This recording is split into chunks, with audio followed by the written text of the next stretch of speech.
Porque la paga del pecado es más la dádiva de Dios es vida eterna en Cristo Jesús, Señor nuestro. Amén.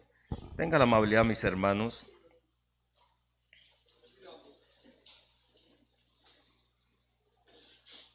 Bueno, haciendo un análisis de este capítulo, en el cual no me voy a basar tanto en ese análisis, sino solamente en ese verso, donde el apóstol Pablo nos está hablando ya de una regeneración, de una vida nueva, referente al pecado. Ahí nos habla que sobre el bautismo, que es muerte, sepultura y resurrección,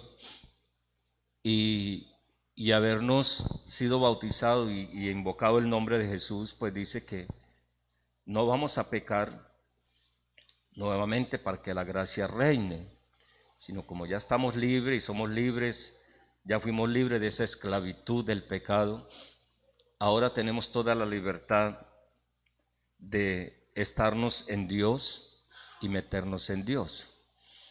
Pero yo quiero hablarles en esta mañana, no es algo evangelístico, sino algo que quiero compartir con todos ustedes, que es en cuanto a la tentación.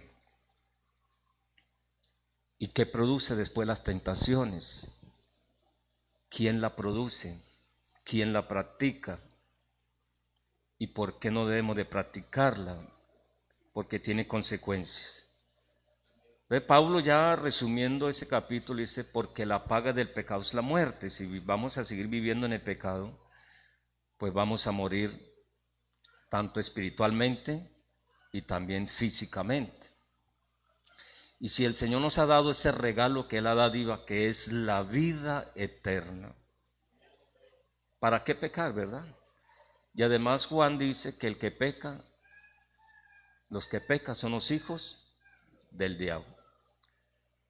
Entonces, en esta mañana, hablando de la tentación es un impulso que nos mueve a hacer algo y siempre nos mueve a hacer lo malo. Esa es la tentación. Y no podemos confundir ni relacionar esta tentación que tuvo el Señor, porque el Señor fue tentado, pero a diferencia que en Él no había pecado, mientras que nosotros sí. Y el pecado es el que nos seduce cuando somos tentados por el mal. Por eso hay un texto para que podamos entender ahí, en Hebreos capítulo 4, verso 15.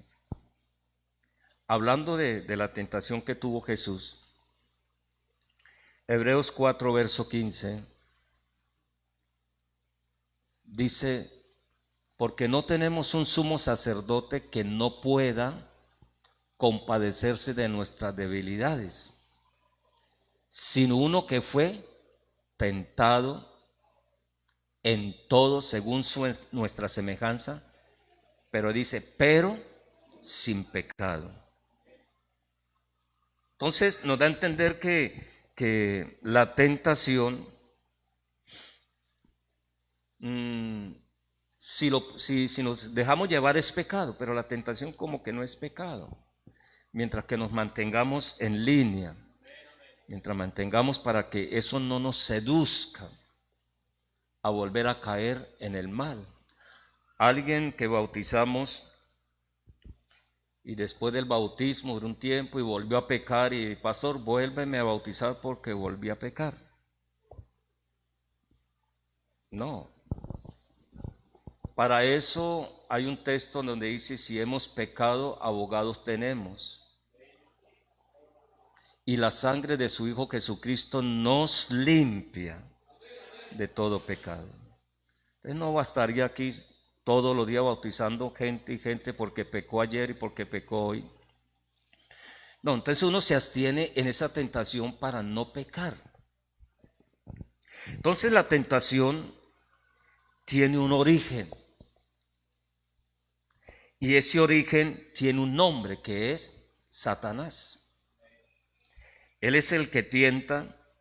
¿Para qué? Para llevar a su víctima a cometer ese pecado y matarlo tanto espiritualmente y matarlo físicamente.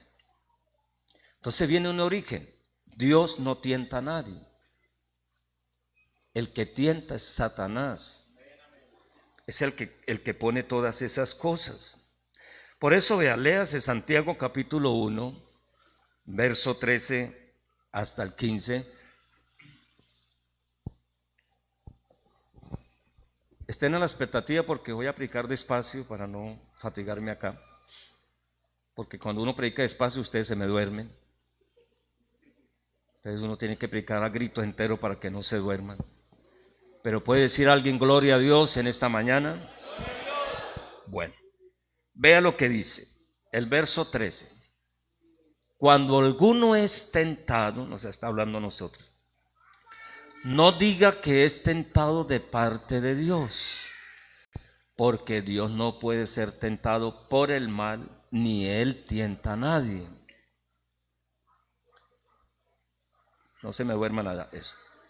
Sino que cada uno es tentado, oiga, cada uno es tentado cuando de su propia concupiscencia, las concupiscencias son los deseos desordenados, por su propia concupiscencia es atraído y seducido.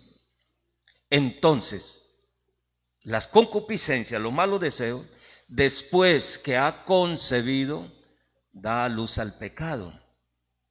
Y el pecado siendo consumado, ¿qué dice? Da la luz a la muerte. Entonces, ¿quién es el que tienta? El diablo. Y ahí encontramos una lista de cosas que va tras una, tras la otra, el cual nos lleva a pecar y nos lleva a faltarle al Señor. Esa secuencia es, primero la tentación. La tentación nos motiva a la atracción y de la atracción nos lleva a la seducción. ¿Qué le pasó a Eva? Eva fue tentada por el enemigo. Eva le llamó la atención lo que el enemigo le estaba diciendo y el árbol era codiciable para ella. La sedujo. Aunque ella no quería, pero cuando el enemigo se mete y comienza a maquinar en la mente,